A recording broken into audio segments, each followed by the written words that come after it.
Ils ont doublé l'Europe. Les Chinois ont mis en service le tout premier réacteur nucléaire EPR à Taishan, dans le sud-est du pays.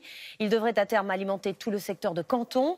La mise en route de ce premier EPR est une victoire pour EDF qui l'a conçu, mais une demi-victoire seulement, car ce sont les Chinois qui en tirent le gros des bénéfices. Johan Rolla, Frédéric Bonne.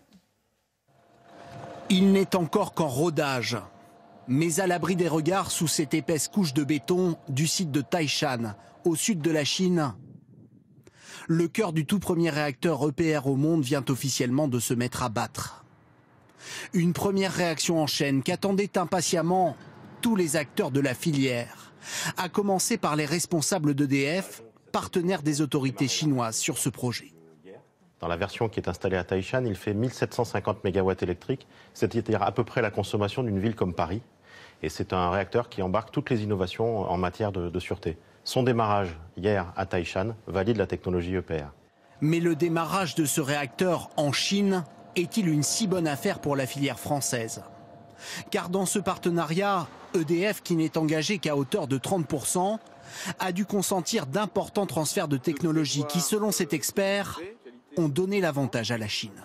Ça veut dire qu'en une quinzaine d'années, l'industrie nucléaire chinoise a complètement rattrapé son retard de compétences et de savoir-faire sur l'industrie nucléaire française et qu'elle est aujourd'hui au contraire en position de prendre le leadership au niveau mondial aux dépens de la filière française et de son EPR.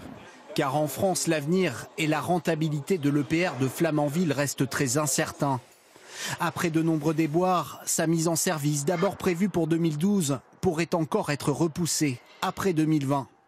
Et son coût a été multiplié par 3, 10,5 milliards d'euros.